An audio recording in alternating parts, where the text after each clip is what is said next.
潜在病房喷海王 Fuck Aquaman. No, man. 又如老爷好心肠。Batman doesn't kill people. Because he's a pussy who wrestles with murderers dressed like clowns and throws them in prison so they can break out of prison and then murder more people. 我是郭皮儿，和平使者前情提要。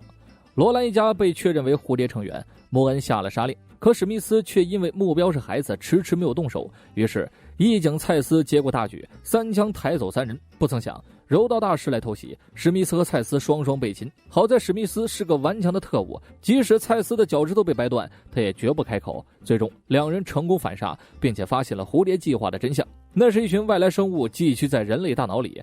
返航的路上，史密斯谎称那只蝴蝶被打爆了，这个反应很正常，所以并没有人怀疑。蔡斯因为脚趾头受伤，一时半会儿干不了体力活了。他始终认为人没了小脚趾就走不了路，众人却告诉他，人没了指骨才会影响行动力。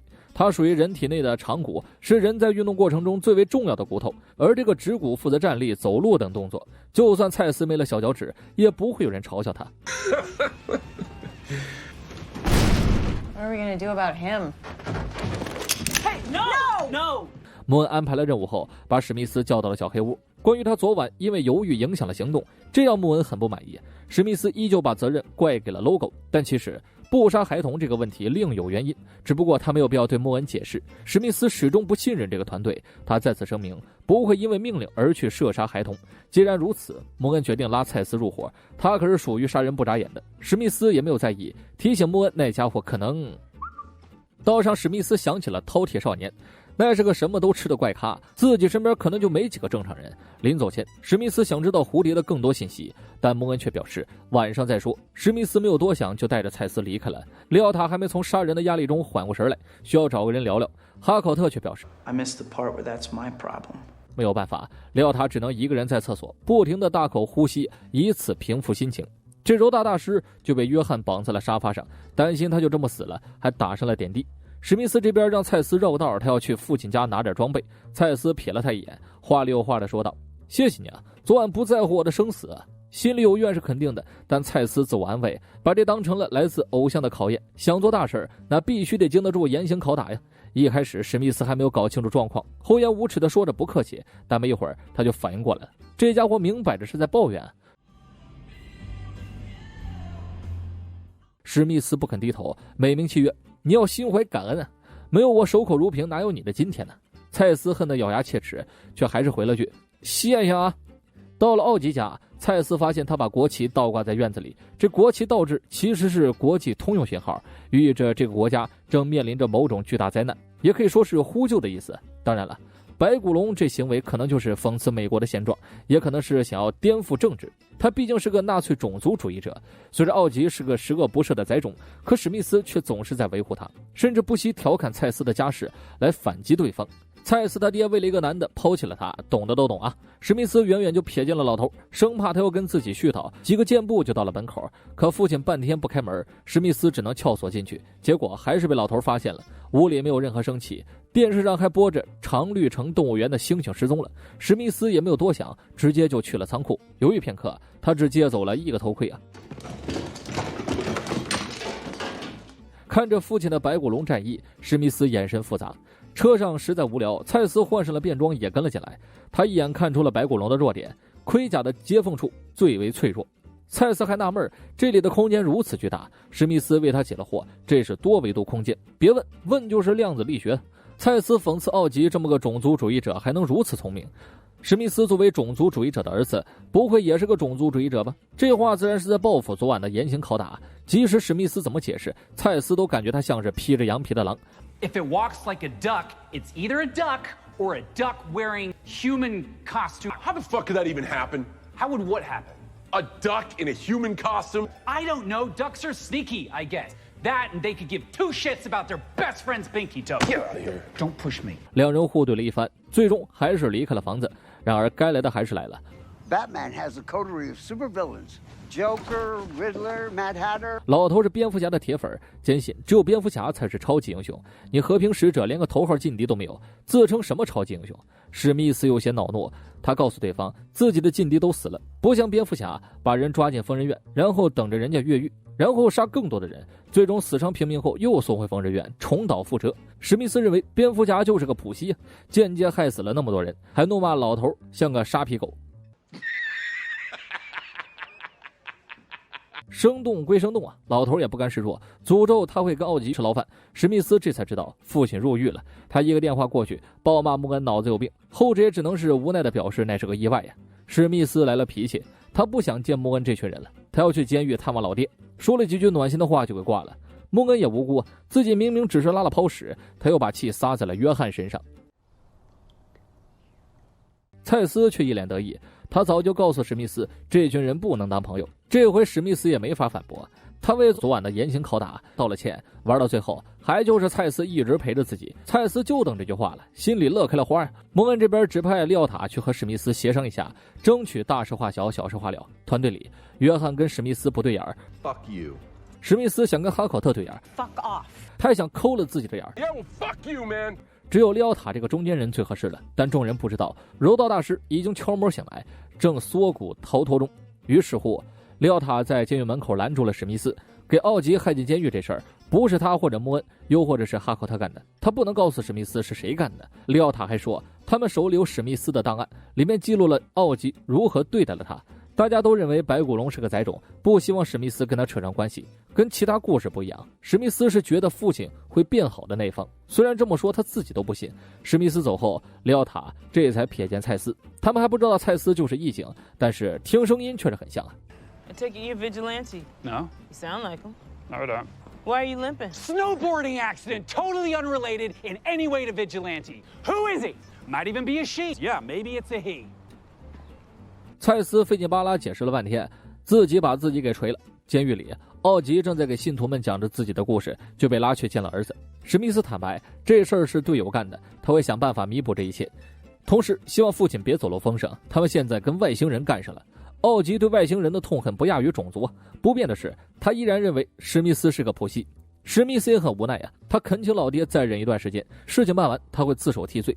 奥吉听完若有所思，他肯定不会让儿子为政府办事，他保证不会出卖史密斯，但有机会一定会告诉警方。 Technically, that exactly makes you a rat. 最后又骂了几句普希，表示你比你哥差远了，奥吉就离开了。蔡斯有些焦虑，他担心史密斯被警察刁难，利奥塔打算利用他这种心情，于是引导他去伸张正义。史密斯可是你最好的朋友，你不能看着他被他爹害惨了吧？真希望史密斯没有这样的父亲，否则他过得一定很好。这些话在蔡斯听来就一个意思：刺杀白骨龙，解放史密斯。蔡斯想都没想就出发了。等史密斯出来的时候，他已经消失了。利奥塔打算载着史密斯回家，让他好好休息一下，谎称奥吉这边穆恩会想办法解决的。这一路上，史密斯都闷闷不乐，自己就这么不讨好，差劲到连亲爹都厌恶自己。利奥塔却觉得他还不错，很简单的认可，给了史密斯莫大的信心。约翰发现柔道大师不在了，他慌张打去了电话，还没解释清楚呢，柔道大师就出现在身后，一脚下去，约翰伤得不轻啊。史密斯这边油门踩到底，赶回了基地，约翰早因为哮喘说不出话来了。史密斯顺着他指的方向追了过去，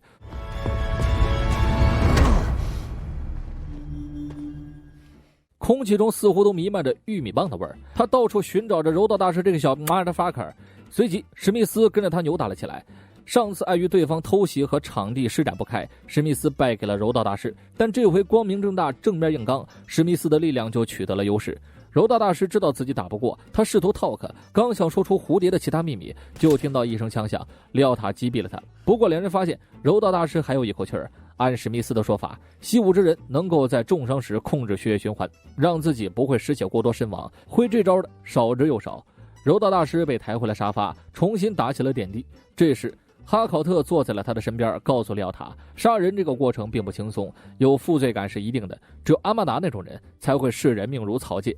身边所有人都这么说，利奥塔对母亲的看法发生了丝毫改观。他坦白了自己指使蔡斯刺杀奥吉的事儿，所有人都皱起了眉头，这事儿要闹大呀。莫恩更是直言，阿曼达给自己派来了三小福，他让众人务必把蔡斯带出来，否则组织外星人的任务就得交给三小福了。 We manipulated his best friend into killing his father. Actually, that'd be Eagly.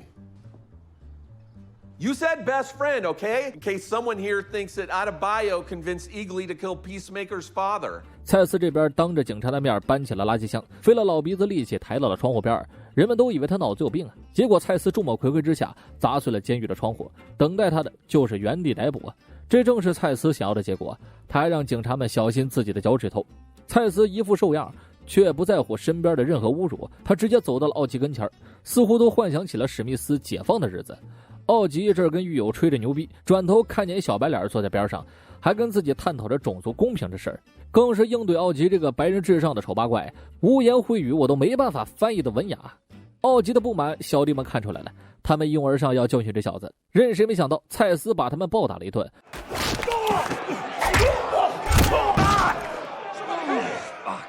轮到奥吉时，他停手了，因为狱警已经赶过来了。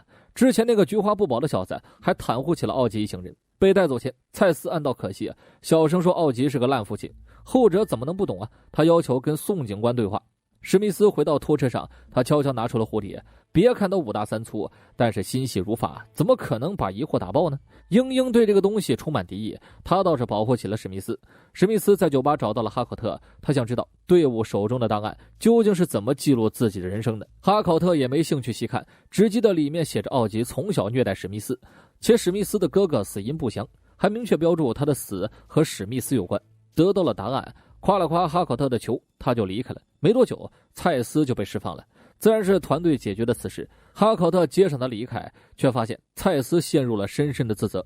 音乐是史密斯发泄的最好办法。他想起了小时候父亲第一次逼自己杀人，又想起了弗莱格死前的那句话：或许他和平使者根本就不配叫超级英雄。见他这般难过，英英和蝶蝶都过来陪着他。看着和哥哥的合照，史密斯落泪了。当年究竟发生了什么，依然是个谜。约翰紧紧地盯着柔道大师。利奥塔继续调查案件，从罗兰一家的物证里，他发现了格兰泰的名片。在直接袭击史密斯的摇滚妹的遗物中，利奥塔发现了同样名字的工作卡。事情逐渐有了脉络，他立马打电话通知了莫恩，后者表现得相当淡定，因为莫恩也是蝴蝶。这一集下来，对正联充满了恶意啊！但该说不说，史密斯的吐槽确实到位。蝙蝠侠的行为已经被他的人格给覆盖了。和平使者怒骂蝙蝠侠是个普希这个话题，滚岛其实和 DC 展开了激烈争执。后者不希望出现侮辱蝙蝠侠的台词，但滚岛还是让赵喜娜说了出来。这一集有几个小细节值得一提。史密斯回到家时，电视上播放着长绿城的新闻。这个地方其实是绿灯侠哈尔退役隐居的城市。其二便是白骨龙的制服，确实有够还原漫画的。这遇事不决量子力学的解释方式够简单粗暴。其三是三小福的这个调侃，这是上世纪的一个喜剧电影，叫《三小福闯金关》，讲的是仨傻哥们冒险的故事。他们干事不靠谱又搞笑，厉害的是最终三人总会胜利。莫恩借此调侃队友，也的确应景，甚至可能直接透露了结局时大团圆。当然了，这集最主要的是想表达蝴蝶计划并没有那么简单，这或许并不是一场外星人入侵事件，同时留下了几个疑惑：史密斯的哥哥到底是怎么死的？莫恩的身份，阿曼达知晓不知晓？小彩蛋是史密斯回怼蔡斯的说法，他认为鸭子不可能扮成人的模样，脚蹼穿不进去鞋不说，鸟喙也戴不上头盔啊！想表达的是史密斯死脑筋，把蔡斯的比喻当真了。目前来看，这剧水平依然在线呢。播出第4季后，评分更是直逼9分。虽然无厘头恶趣味了一点，但还是推荐大家一看的。我是瓜皮儿，下期见。 Motherfucker! Get face down on the ground now! Fine, I don't care. I'll get on the ground all day long.